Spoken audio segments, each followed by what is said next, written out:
اس غزل کا پہلا شعر ہے: تمہارے خط میں نیا ایک سلام کس کا تھا، نہ تھا رقیب تو آخر وہ نام کس کا تھا۔ اب اس سے جو خط کے اندر جو زبان استعمال کی گئی ہے شعر کے اندر، اس سے تو صاف ظاہر ہوتا ہے کہ حضرت داغ دہلوی اپنے محبوب سے مخاطب ہیں، اور محبوب بھی ایسا کہ جو ان سے خاصا بے تکلف ہے کہ وہ اس کو آپ کہہ کر مخاطب نہیں کر رہے ہیں بلکہ تم کہہ کر مخاطب کر رہے ہیں، اسی لیے انہوں نے پہلے مصرعے میں تمہارے لفظ استعمال کیا ہے۔ اب اس میں ایک طرح کی جستجو بھی ہے اور ایک طرح کی جلن بھی ہے کہ ان کو یہ شک ہے کہ جب ہمارا محبوب یا ہماری محبوبہ ہمیں خط لکھ رہی تھیں تو اس وقت ان کے قریب کوئی اور بھی بیٹھا ہوا تھا، اور نہ صرف بیٹھا تھا بلکہ وہ اتنا بے تکلف تھا کہ وہ ان کو خط لکھتے ہوئے دیکھ رہا تھا اور ساتھ میں خط پڑھ بھی رہا تھا۔ آپ نے دیکھا ہوگا عموماً ایسا ہوتا ہے کہ جب آپ کسی سے کہیں بھائی کیا کر رہے ہو، تو وہ کہیں میں فلاں کو خط لکھ رہا ہوں، تو آپ کہتے ہیں کہ بھائی میرا سلام بھی اس کو لکھ دیجیے گا۔ تو یہاں بھی معاملہ کچھ ایسا ہی لگتا ہے کہ جب محبوب ان کو خط لکھ رہا تھا داغ کو، تو اس کے قریب کوئی بیٹھا ہوا تھا، اور نہ صرف بیٹھا تھا بلکہ اس کی خط پر بھی نظر تھی کہ یہ کیا کیا لکھتے ہیں۔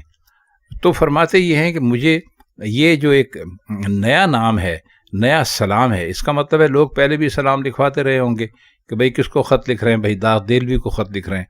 تو کہتے ہیں کہ یہ اتنی قربت تو ہر ایک کی ہوتی نہیں ہے، تو یہ تو مجھے لگتا ہے کہ کوئی رقیب ہے، آپ نے جس کا نام لکھا ہے کہ وہ سلام کہہ رہے ہیں آپ کو، تو یہ مجھے رقیب لکھتا ہے۔ تو اس میں ایک طرح سے طنز بھی ہے اور سوال بھی کیا گیا ہے کہ آپ کے خط میں مجھے نئے نئے لوگوں کے نام لکھے ہوئے مل رہے ہیں، اس کا مطلب یہ ہے کہ آپ مجھ سے بے وفائی کر رہی ہیں یا بے وفائی کر رہے ہیں۔ تو یہ اس کا مطلب مختصر سا یہی ہو سکتا ہے۔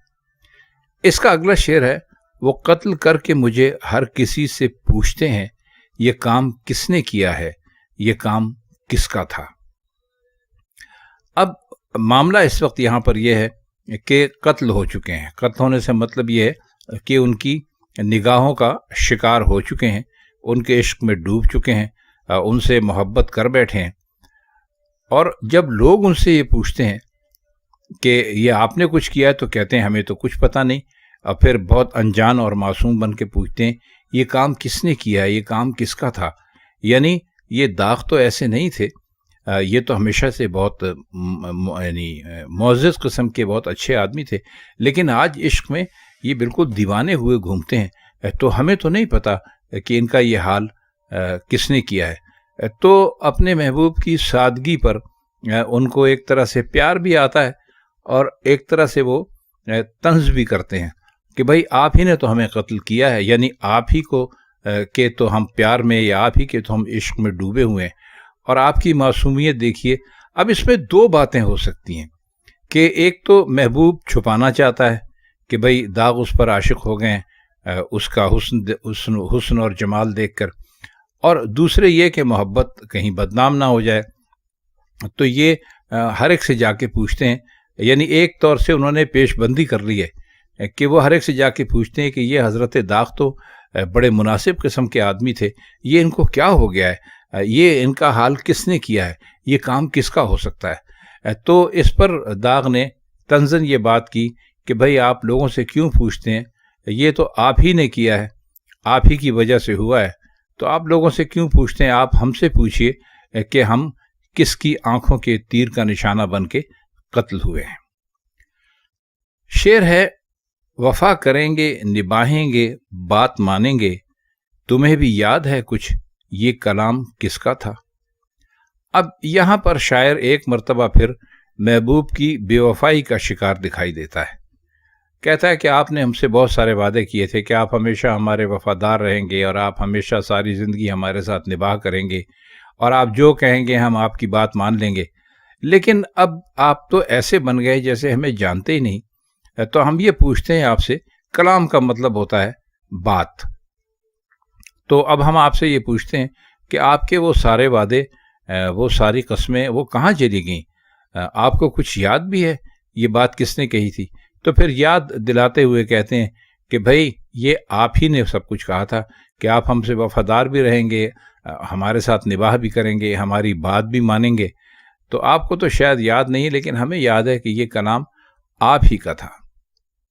اگلا شعر ہے، رہا نہ دل میں وہ بے درد اور درد رہا، مقیم کون ہوا ہے، مقام کس کا تھا. مقیم کا مطلب ہوتا ہے کوئی کسی جگہ پر رہے، اور مقام کا بھی تقریباً یہی مطلب اور مقصد اس شعر میں ہم لیں گے. فرماتے یہ ہیں کہ وہ ایسا بے درد ہمارا محبوب تھا کہ وہ ہمارے دل میں رہا ہی نہیں، اور جب وہ ہمارے دل سے نکل گیا تو اس کی جگہ درد نے لے لی. تو کہتے ہیں کہ ہوا یعنی رہنے کون آ گیا ہے اور رہنا کس کو چاہیے تھا. یعنی مقیم کون ہوا ہے، مقیم درد ہو گیا، اور مقام کس کا تھا، مقام محبوب کا تھا. تو اپنے محبوب کو بے وفا یا بے درد یا ظالم یا کٹھور کچھ بھی کہہ لیجئے قرار دیتے ہوئے کہتے ہیں کہ دیکھیے ہمارے ساتھ کتنا عجیب و غریب معاملہ ہوا ہے کہ پہلے ہمارے دل میں کون رہتا تھا اور اب کون رہتا ہے. یعنی جب محبوب دل چھوڑ کر چلا گیا تو اس کی غم میں دل میں درد پیدا ہو گیا. تو یہ کہتے ہیں کہ کتنی عجیب اور حیرت کی بات ہے کہ ہمارے دل میں اب رہنے کے لیے کون آیا ہے، درد. اور یہاں جگہ کس کی تھی، محبوب کی تھی. مقام کس کا تھا، محبوب کا تھا. تو کہتے ہیں کہ بس ایک عجیب ہمارے ساتھ معاملہ پیش ہوا کہ ہمارے دل میں وہ نہیں رہے اور ان کی جگہ ان کا درد آ کے رہنے لگا. اگلا شعر ہے، نہ پوچھ گچھ تھی کسی کی وہاں، نہ آؤ بھگت، تمہاری بزم میں کل اہتمام کس کا تھا.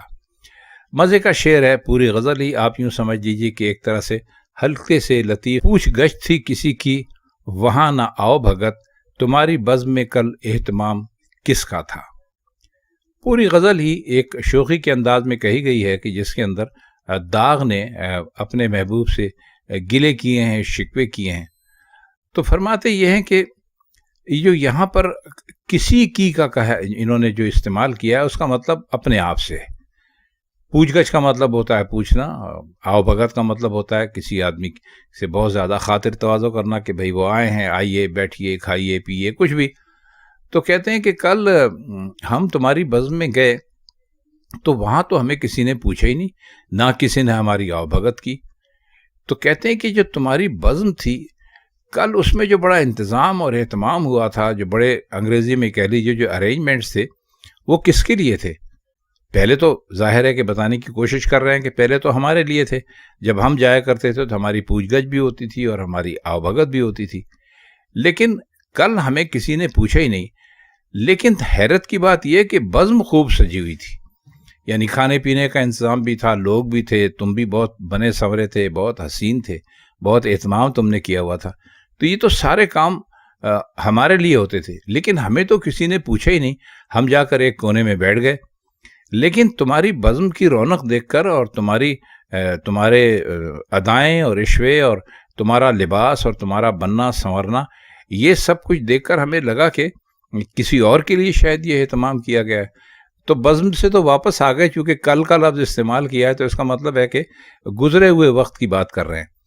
تو کہتے ہیں کہ بھئی ہم تو گئے تھے وہاں پر، لیکن ہمیں کسی نے پوچھا نہیں. لیکن اس کے باوجود تمہاری بزم دیکھنے سے تعلق رکھتی تھی، تمہارا بناؤ سنگار بھی دیکھنے سے تعلق رکھتا تھا. تو یہ بتاؤ کہ کل کس کے لیے سارا اہتمام ہوا تھا. ہمارے لیے تو ہوا نہیں تھا، کیونکہ اگر ہمارے لیے ہوا ہوتا تو ہماری پوچھ گچھ بھی ہوتی اور ہماری آؤ بھگت بھی ہوتی. تو اس شعر میں بھی ایک طرح سے سوالیہ قسم کا گلہ ہی کیا گیا ہے. شعر ہے، تمام بزم جسے سن کے رہ گئی مشتاق، کہو وہ تذکرہ نا تمام کس کا تھا. اب اس میں تذکرہ نا تمام کا مطلب ہے ادھوری بات، اور مشتاق کا مطلب ہے شوق ہونا. یہاں پر آپ محبت کے معنی میں بھی اس کو لے سکتے ہیں. بزم کہتے ہیں محفل کو. تو کہتے ہیں کہ وہ تم نے وہاں پر کسی کا ایک تذکرہ شروع کیا تھا، کسی کا ایک ذکر شروع کیا تھا، لیکن اس کو تم نے پورا نہیں کیا. کیونکہ جب تم نے وہ ذکر شروع کیا تو ساری بزم میں جتنے لوگ بیٹھے ہوئے تھے وہ بڑے شوق سے اس کو سننے لگے کہ بھئی یہ کیا واقعہ ہوا ہے اور یہ کس کے بارے میں ہے. لیکن تم نے وہ ادھورا قصہ چھوڑ دیا، پتہ ہی نہیں چل سکا. تو پھر یہاں پر ایک مرتبہ شک اور شبے کا شکار ہوتے ہیں اور کہتے ہیں کہ بھئی ہمارا تو ذکر نہیں تھا کیونکہ ہم اس محفل میں بیٹھے ہوئے تھے. وہ تذکرہ تو کسی خاص شخصیت کا تھا، تو وہ شخصیت کون ہے ہمیں تم ضرور بتاؤ۔ اگلا شعر ہے، ہمارے خط کے تو پرزے کیے پڑھا بھی نہیں، سنا جو تو نے بدل وہ پیام کس کا تھا۔ اب اس میں بھی وہی گلا، وہی شکوے، پوری غزل ایک ہی موڈ میں کہی ہوئی معلوم ہوتی ہے۔ پرزے کرنے کا مطلب ہوتا ہے پھاڑ دینا، اور فرماتے یہ ہیں کہ جب ہمارا خط پہنچا تو تم نے غصے میں آ کے اس کو پھاڑ کے پھینک دیا، اور اس کے بعد ہم نے یہ دیکھا کہ ہم نے یہ سنا کہ تم نے سنا یہ ہے کہ تم نے کوئی تمہارے پاس پیغام آیا تو تم نے بہت دل لگا کر وہ پیغام سنا، یعنی ہم نے تو خط لکھا تھا۔ فرماتے یہ ہیں کہ ہم نے تو خط لکھا تھا اور تم نے اس خط کو پڑھا بھی نہیں اور پھاڑ بھی دیا، لیکن تم نے جو بہت دل لگا کر تمہارے پاس اسی وقت ایک پیغام آیا، بہت دل لگا کر تم نے سنا، تو وہ کس کا پیغام تھا؟ تو یہاں بھی ایک سوال کرتے ہیں اور گلہ بھی ہے۔ تو ایک ایسے عاشق کی داستان ہے جسے مسلسل اپنے محبوب سے شکوے شکایت ہیں۔ اگلا شعر ہے، اٹھائی کیوں نہ قیامت عدو کے کوچے میں، لحاظ آپ کو وقت خرام کس کا تھا۔ عدو کا مطلب ہوتا ہے دشمن، رقیب بھی آپ استعمال کر لیجئے، اور کوچہ ہم آپ کو بتا چکے ہیں گلی کی ایک قسم ہے، ایسی جگہ جو آخر میں جا کر بند ہو جائے اسے کوچہ کہتے ہیں، اور جو دو جگہوں کو ملا دے اور آخر سے کھلی ہوئی ہو وہ گلی ہوتی ہے۔ وقت خرام کا مطلب ہے چلتے ہوئے یا ٹہلتے ہوئے۔ تو فرماتے ہیں کہ آپ تو جب وہاں سے گزرے، محبوب کے کوچے میں سے گزرے، تو آپ کو کس کا لحاظ تھا؟ آپ کو تو چاہیے تھا کہ جب آپ وہاں سے گزرے تھے تو آپ شور مچاتے، لوگوں کو بتاتے کہ بھئی یہ دشمن کا گھر ہے، یہ دشمن کی جگہ ہے، لیکن آپ وہاں سے سر جھکا کے خاموشی سے گزر گئے، جس سے ہمارے شکوک اور شبہات مزید بڑھ گئے کہ آپ کا عدو کے ساتھ کوئی نہ کوئی تعلق ضرور ہے۔ آپ کو اس کا لحاظ تھا جب آپ وہاں سے گزر کے جا رہے تھے، اس لیے آپ نے کوئی بات بھی نہیں کی۔ شعر ہے کہ گزر گیا وہ زمانہ، کہوں تو کس سے کہوں، خیال دل کو میرے صبح و شام کس کا تھا۔ اس میں بھی کوئی خاص فلسفہ تو ہے نہیں، استاد داغ دہلوی نے یہ بس بات یہ کہی ہے کہ بھئی گزرا وقت ہے، اب وہ وقت گزر چکا ہے، اور میں بھی اب اس جادو سے نکل آیا ہوں کہ جب میرے دل میں صبح و شام ان کا خیال رہا کرتا تھا۔